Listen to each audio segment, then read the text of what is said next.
انسانوں میں نیکی کے بڑے مختلف بلکہ متضاد تصورات جو ہیں وہ پائے جاتے ہیں۔ پہلی بات تو بڑی اہم یہ ہے کہ برے سے برا آدمی بھی نیکی کے کسی نہ کسی کام کو سر انجام دے کر اپنے ضمیر کو مطمئن کرتا ہے۔ میں ڈاکہ تو ڈالتا ہوں لیکن بیواؤں اور غریبوں کی مدد بھی تو کرتا ہوں اپنے علاقے میں۔ میں فلاں کام تو کرتا ہوں لیکن فلاں مزار پر جا کر میں نے چادر بھی تو چڑھائی ہے، وہاں دیگ بھی تو پیش کی ہے۔ اس کی وجہ کیا ہے؟ ابھی جس چیز کا ذکر ہو رہا تھا، ضمیر، کانشنس، یہ انسان کی باطنی شخصیت کا ایک بہت اہم جز ہے۔ ضمیر کا لفظ اس معنی میں قرآن میں نہیں آیا، لیکن قرآنی اصطلاح ہے نفس لوامہ، وہ نفس جو اندر سے ملامت کرتا ہے۔ دیکھو تم نے جھوٹ بولا، تمہیں جھوٹ نہیں بولنا چاہیے تھا۔ کسی اور نے ملامت کی یا نہیں کی، تمہارے اندر کوئی شے ہے جو ملامت کر رہی ہے۔ دیکھو تم نے فلاں شخص کا دل توڑ دیا، یہ اچھا کام نہیں۔ یہ ہے لوامہ جس کی قسم کھائی گئی، لا اقسم بیوم القیامت ولا اقسم بالنفس اللوامہ۔ یہ نفس لوامہ ہر انسان میں ہے، اور جیسے ہمارے ظاہری وجود کے تقاضے ہیں، بھوک لگتی ہے، پیاس لگتی ہے، اسے کپڑے کی ضرورت ہے موسمی اثرات سے بچاؤ کے لیے، یہ جو مانوی شخصیت ہماری اندر ہے یہ بھی کچھ ڈیمانڈ کرتی ہے، اور انسان اپنے آپ کو مطمئن کرتا ہے، ریشنلائز کرتا ہے۔ ٹھیک ہے، یہ تو خرابیاں ہیں، لیکن میں نے یہ کام بھی تو آخر کیے ہیں نا۔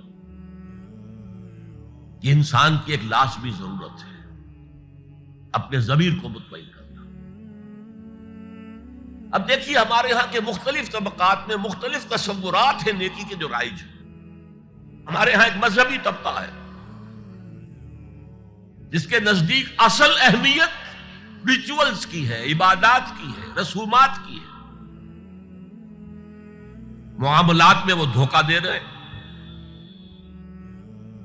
سودا کر کے پھر گئے، ان کے دلوں میں نرمی نہیں ہے، سائلوں کو دھتکارتے ہیں، لیکن ایک اعتبار سے بہت نیک ہے، سودی کاروبار کرتے ہیں۔ ٹھیک ہے بھائی، میں سودی کاروبار تو کرتا ہوں، میں نے مسجد میں تو بنوائی ہے، میں نے مسجد میں جھاڑ بھی تو لگوا دیا ہے، میں نے مسجد میں قالین بھی تو بچھوایا ہے۔ تو نیکی کا ایک تصور یہ ہے ہمارے یہاں۔ اس کے بالکل برعکس ایک تصور ہے جدید تعلیم یافتہ طبقات کا تصور۔ آپ نے بارہا سنا ہوگا گفتگو، بھائی اصل نیکی یہ ہے کہ کوئی کسی کو دھوکہ نہ دے، جھوٹ نہ بولے، وعدہ پورا کرے، اپنا فرض صحیح طور سے ادا کرے، کہیں ملازم ہے تو اپنے فرائض صحیح طور سے ادا کرے۔ باقی رہ گئی نماز روزہ، یہ تو انفرادی باتیں ہیں، یہ کوئی کرتا ہے تو اپنے لیے، نہیں کرتا ہے تو کوئی بات نہیں۔ یہ دونوں ایک دوسرے کے بالکل برعکس تصورات ہیں، اور یہ ہمارے معاشرے میں جدید تعلیم یافتہ طبقات کا تصور نیکی اور ہمارے قدیم علماء اور ان کے زیر اثر جو عوام ہیں ان کے تصور نیکی میں یہ زمین و آسمان کا فرق ہے۔ آپ کو معلوم ہے کہ اپنی جسم فروش عورتیں جو ہیں وہ بھی نیکی کا کوئی نہ کوئی کام کرتی ہیں۔ آپ دیکھیں گے محرم میں سیاہ کپڑے پہن کے جلوس کے آگے آگے جا رہی ہیں، سبیلیں لگا رہی ہیں، مختلف مزاروں میں جب عرس ہوتا ہے وہاں جاتی ہیں، دھمال کھیلتی ہیں، وہی سیاہ کپڑے پہنتے ہیں، وہ بھی اپنے آپ کو مطمئن کرتے ہیں۔ مشہور ہے ایک واقعہ شہنشاہ عالمگیر اورنگزیب کا، اس نے دلی میں گانے بجانے پر پابندی لگا دی۔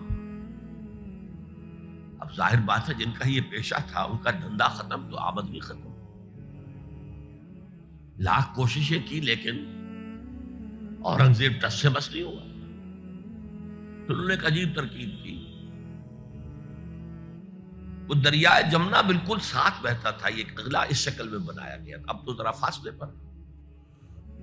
تو ایک کشتی میں وہ جمع ہو گئے، سازندے بھی اور ساز بھی، اور گاتے بجاتے ہوئے. انہیں معلوم تھا فلاں وقت جو ہے بادشاہ جھروکے میں بیٹھ کر دریا کی سیر کرتا ہے، وہاں سے گزرے اور ایک شعر گاتے ہوئے گزرے. در کوئے نیک نامی مارا گزر نہ دارن، گر تو نمی پسندی تقدیر قدارا. در کوئے نیک نامی، یہ نیکی جو ہے یہ اس کے کوچے میں ہمارا گزر ہی نہیں ہے. در کوئے نیک نامی مارا گزر نہ دارن، یہ تو اللہ کی طرف سے فیصلہ ہے، اس کی مقرر کردہ تقدیر ہے. گر تو نمی پسندی تغییر کل قزارا، اگر تجھے پسند نہیں ہے تو تقدیر بدل دے. تو بادشاہ ہنس پڑا اور اس نے کہا کہ ٹھیک ہے بھائی، گانے بجانے کی حد ہے، تمہیں اجازت. تو ہر ایک طبقے کا اپنا ایک تصور ہے نیکی کا. جیسے میں نے پہلے عرض کیا، بڑے بڑے ڈاکو جو ہیں وہ اپنے علاقے کے بیواؤں یتیموں کی سرپرستی کرتے ہیں، ویسے نہایت درندگی، سفاکی، انسانی جان کی کوئی حیثیت ہی نہیں.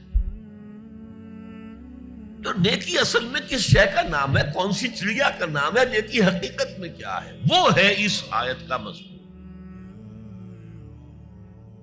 میں مثال دیا کرتا ہوں، ایک عام قصہ ہے کہ کسی گاؤں میں پہلی مرتبہ ہاتھی آیا.